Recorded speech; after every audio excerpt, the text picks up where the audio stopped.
ilmu ahlil kitab wa utiya jawami'al kalim wa uhita ila janibi ma'arifati bil ulumil ukhra allati tattasilu bil hayatil insaniyah. Jadi Rasulullah Shallallahu Alaihi Wasallam itu tahu akan segala hal. Seperti kemarin kita ceritakan akan Abru an-Nakhl gitu, perkawinan antara bunga kurma itu, dari secara kita memahami tekstualis hadis itu bahwasanya Rasulullah itu tidak tahu akan segala hal gitu. Karena beliau mengatakan antum a'lamu bi umuri dunyakum. Tapi itu kan bukan jadi dalil bahwasannya Nabi itu tidak mengetahui segalanya. Tapi Nabi itu mengetahui bahkan cerita-cerita ya umamis as-sabiqah, para umat-umat terdahulu seperti para zaman nabi sebelumnya, kemudian Ashabul Kahfi. Makanya dalam Al-Qur'an itu kan banyak sekali cerita umamis sabiqah. Bahkan kebanyakan juga dalam Al-Qur'an itu cerita-cerita umat terdahulu. Saya pernah baca dalam kitab Nabi Muhammad Shallallahu Alaihi Wasallam minal badi ilal abad. Jadi Rasulullah itu melihat hal-hal yang dulu itu, ya hal-hal yang sudah terjadi pada zaman Umam As-Sabiqah itu bagaikan kita melihat pakai kacamata gitu. Apa yang sudah terjadi tempat ini apa, kemudian di tempat ini apa yang terjadi. Jadi Rasulullah itu bukan hanya mengetahui isi dalam hati dan pikiran kita saja. Makanya ini kan hal-hal ini juga banyak sekali diturunkan kepada masa sesudahnya ya para ulama, para wali. Ada istilah ketika kita bersuhbah dengan para wali itu yang pertama jaga mata, jaga pandangan, kemudian jaga telinga, jaga hati, karena mereka itu mengetahui gitu. Gitu, ya. Kalau kita bersuhbah dengan hanya orang biasa, para ulama biasa, yang dijaga itu ya telinga dan hati gitu. Telinga dan apa? Telinga dan ini ucapan.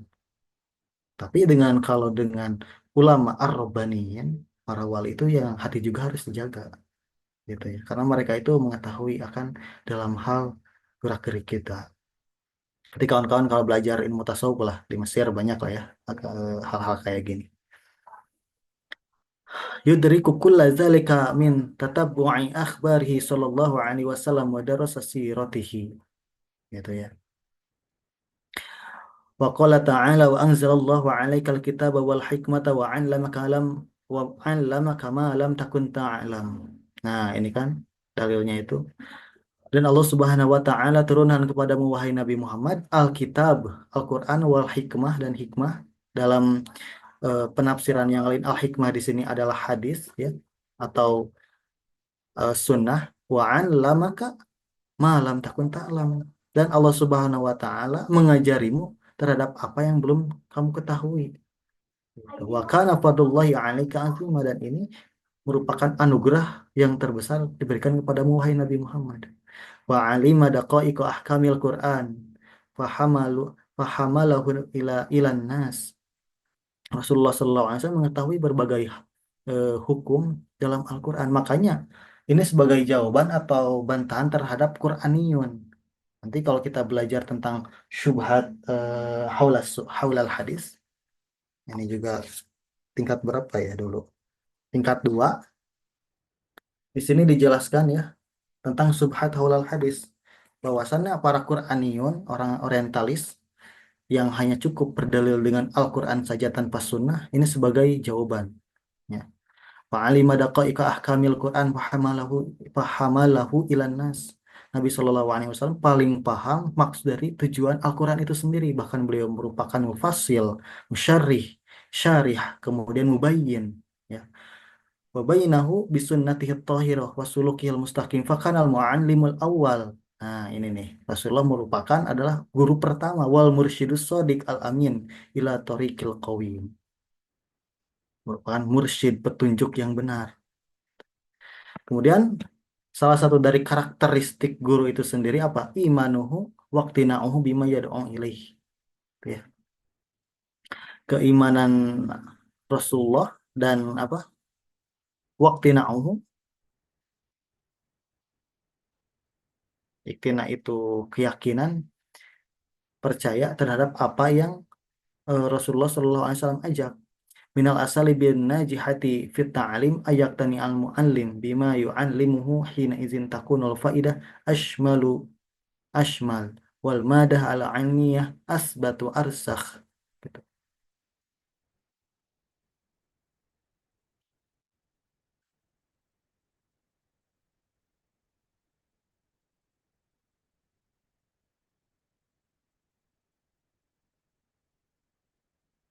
Jadi salah satu dari usul bagaimana seorang guru itu mampu mensukseskan atau mencerdaskan seorang murid, sebagaimana dulu Rasulullah Shallallahu Alaihi Wasallam ini, ya, sukses dalam mengajar para sahabatnya itu ini nih. Ayaktani al muallim bima yu'allimuhu hina izin takunul faidah ashmal. Jadi perhatian seorang guru itu sangat memberikan bekas sekali terhadap para murid. Takunul faidatu asma ashmal wal madatul ilmiyah asbat. Jadi faidah yang dipelajari oleh para muridnya juga, para sahabat itu akan memberikan kemanfaatan. Ada banyak faidah gitu ya.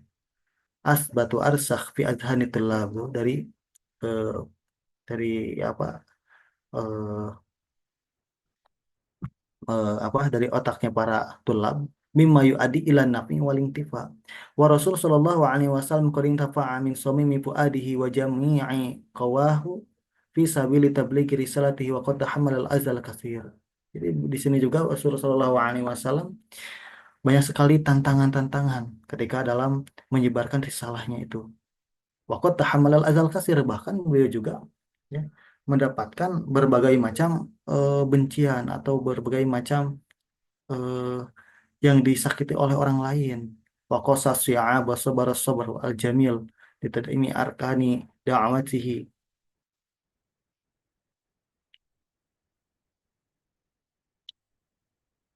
innaka la tahdi man ahbabata walakinna Allah yahdi man yasha wa huwa a'lamu bil muhtadin.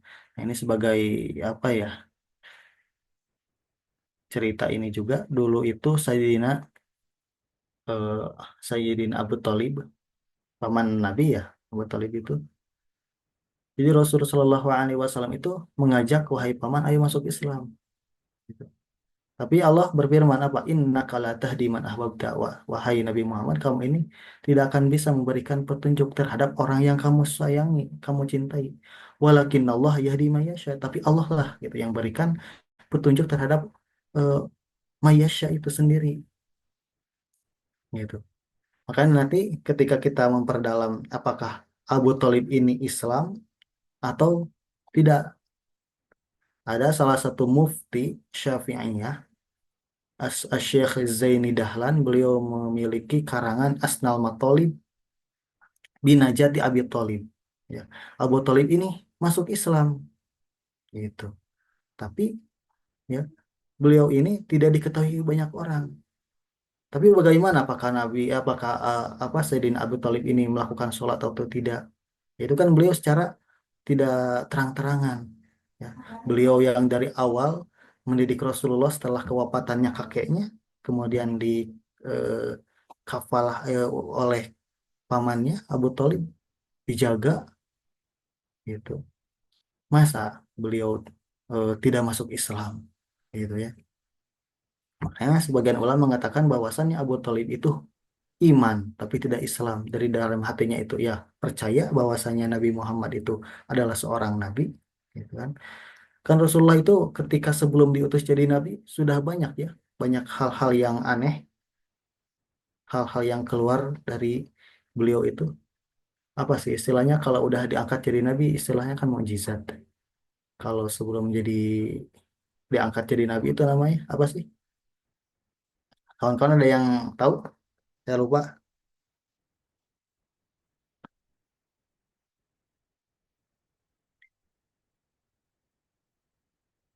Kayak dulu Sayyidina Abu Thalib ini membawa ya, membawa Sayyidina Rasulullah untuk berdagang ke Syam. Kemudian pas di tengah perjalanan ada seorang rohib, pendeta. Jangan diteruskan. Bahwasannya anak ini nanti akan menjadi nabi akhir zaman. Gitu kan? Udah tahu Abu Thalib ini. Bahwasannya ya Sayyidina Rasulullah ini akan menjadi seorang nabi terakhir, dilihat oleh Pak Pendeta. Dari ciri-cirinya kan awan itu selalu mengikuti, kemudian lalat tidak pernah menyentuh. Banyak sekali.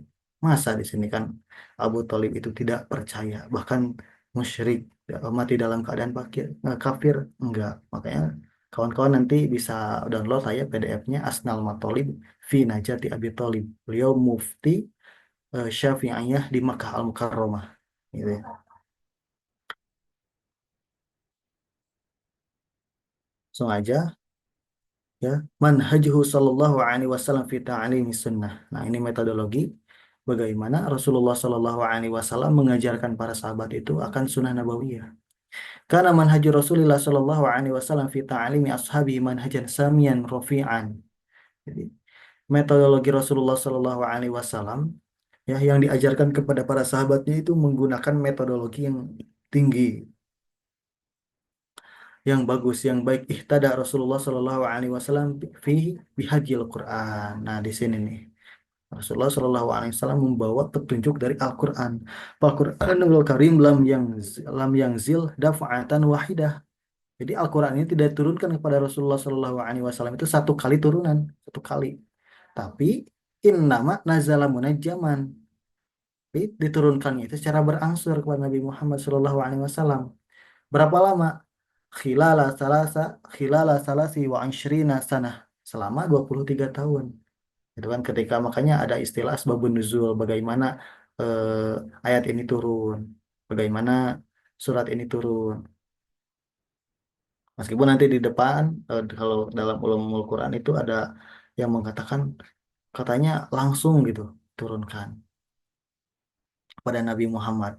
Tapi ada juga yang mengatakan maksud dari diturunkan itu sampai langit berapa dulu gitu. Kemudian kemana dulu. Jadi nggak langsung pada Nabi Muhammad gitu.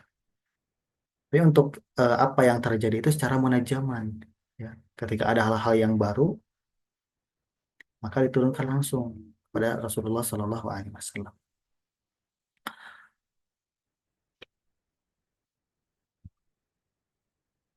Wa Rasul Karim wa Rasulul Karim fi hazil mudah yuballigu qaumahu wa man haulahu yufassilu ma ajmalahul Quran. Di sini nih. Rasulullah Shallallahu alaihi wasallam ini pada hazil mudah, pada waktu ini beliau menyampaikan Al-Quran kepada kaumnya itu dan menjelaskan gitu apa yang masih mujmal dalam Al-Quran. Makanya di sini nih inti dari Rasulullah Shallallahu Alaihi Wasallam ini sebagai mufassil atau mubayyin bima ajmalahul Quran wa yukhassisu bima, apa ini, wa yukhassisu ma, apa, ma allamahu ya, ma ammamahu, oh ya, ma ammamahu.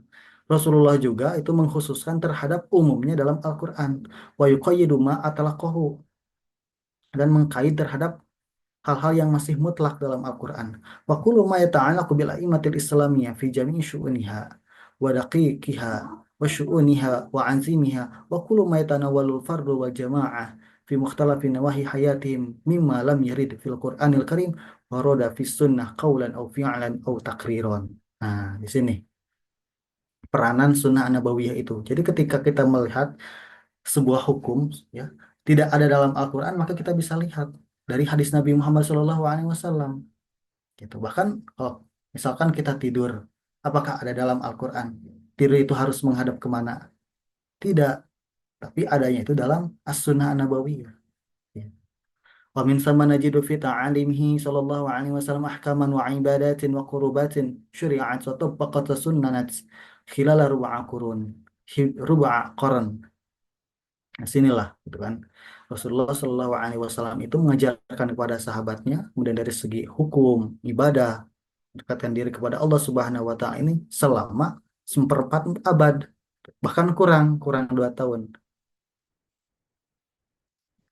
Falam tu dong sunnah dafa'atan wahidah wa innama syuri'at li tarbiyatil ummati diniyan wa ijtimaiyan wa khulqiyan fis silmi wal harb fir rakha'i wal 'asr. Jadi as-sunnah an-nabawiyah ini juga sama, tidak langsung diberikan semuanya kepada para sahabat gitu. Tapi adanya itu secara kayak tadi kayak Al-Quran, munajaman juga gitu. Ketika ada suatu masalah ya Rasulullah juga berifta gitu, memberikan fatwa kepada para sahabat. Ketika ada suatu pertanyaan maka dijawab oleh Rasulullah gitu. Makanya di sini juga falam tudo as-sunnah daf'atan wahidatan gitu. Wa innama syuri'at litarbiyatil ummah gitu.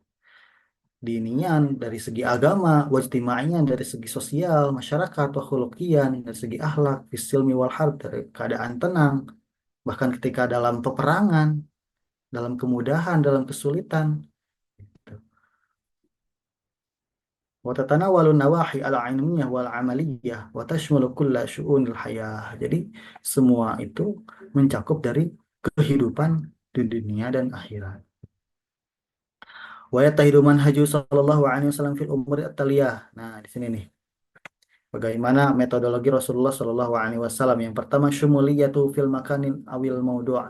Jadi apa? Keumuman atau mencakup umumnya eh, Rasulullah Shallallahu Alaihi Wasallam dari tempat dan dari topiknya, topik pembicaraan. Manhaju Shallallahu Alaihi Wasallam karena manhajan syamilan, falam yaktasir ala makanin mahdudin yuhaddisu fihi, bal yuhaddisu fil masjid wa fis suq. Gitu. Jadi bukan hanya sekedar apa saja ya, sunnah itu bukan hanya menjelaskan tentang akhirat saja. Nanti akhirat dijelaskannya di masjid. Enggak. Gitu. Bahkan ketika di pasar juga beliau juga sama. Jadi supaya pembelajaran bagi umat-umat setelahnya seperti kita ini tahu bagaimana nanti kita bermuamalah dengan para pedagang. Gitu. Bagaimana kita nanti bermuamalah dengan para pembisnis. Ya. Bahkan tidak hanya masjid dan suk saja ketika dalam peperangan, kemudian dalam rumah tangga, wala ala munasabatin muayyanah. Waqad kana yustafta fi tariqi fayufta. Nah, terkadang juga Rasulullah SAW ini ditanya oleh para sahabat ketika di jalan, ditanya. Kemudian Rasulullah memberikan jawaban. Hilil masyakil. Wa yus'alu fil munasabati fayujib. Ketika dalam sebuah munasabat, sebuah acara, beliau ditanya, kemudian beliau menjawab. Yubaligul ahkama yuwadihu ta'alim fi kulli fursatin tahayyuatin lah. Ya, beliau menjelaskan hukum-hukum. Wa fi kulli makanin yattasi'u lidzalika fi hallihi wa tirhalihi wa fi salamihi wa harbihi. Tuh. Waqtu ridha wa syiddah. Dalam hal apapun, beliau apa ya menyampaikan hadis-hadisnya walam yaktasir ta'limuhu ala nau'in minal ulum duna ghairiha bukan hanya dari ilmu saja ya. Tapi berbagai hal juga Rasulullah Shallallahu Alaihi Wasallam ajarkan kepada sahabat melalui tadi hadis Nabi Shallallahu Alaihi Wasallam. Bal fi kulli amrin yus'alu anhu fayujib. Bahkan dari segala hal pun Rasulullah itu bertanya. Wa fi kulli sya'nin min syu'unil hayat dari kehidupan. Mahma qalla sya'nuhu illa annal mar'a fi hayati ilaihi wa ya'lamu kulla syai'in hatal khara'ah. Ya. Para sahabat itu sangat apa ya teliti. Kemudian Rasulullah juga mengajarkan para sahabatnya itu dari A sampai Z itu diajarkan. Bahkan hal-hal yang bersifat apa ya ini? Bersifat eh, apa ya? Khoroah itu BAB lah ya. Khoroah itu. Atal khoroah. Makanya salah satu faidah kalau menurut saya Yusri, kenapa Rasulullah Shallallahu Alaihi Wasallam itu tidak hidup sampai zaman sekarang? Ya. Jadi pas waktu berumur 63 tahun itu langsung dicabut. Ya. Tidak hidup sampai zaman sekarang karena jawabannya itu kalau Rasulullah Shallallahu Alaihi Wasallam hidup sampai zaman sekarang nanti orang-orang setelahnya itu akan keberatan terhadap taklif yang saling bertambah taklifnya itu terus bertambah gitu ya yang dibebankan ibadah mungkin bertambah segi ibadah itu salah satu dari faedah Maulana Syekh Yusri. Rawa Muslim bisanadi an Salman qala kilalah qad lamakum nabiyyukum kulla syai'in hatta al-khara'ah qala qala ajal. Salman Al-Farisi ini ditanya Ada seorang yang bertanya kepada Salman, "Wahai Salman, dulu nabimu qad lamakum nabiyikum kulla syai'in hatal khurah." Betulkah bahwasanya kamu itu apa Nabi Muhammad itu telah mengajarkanmu segala sesuatu bahkan tentang BAB saja diajarkan? Beliau mengatakan apa? Qala ajal. Betul, itu al-hadis. Yang kedua istikhdamuhu sallallahu alaihi wasallam linuzumil haditsah fi ta'lim. Jadi Rasulullah Shallallahu Alaihi Wasallam itu dalam segi pengajaran itu menggunakan aturan zaman sekarang.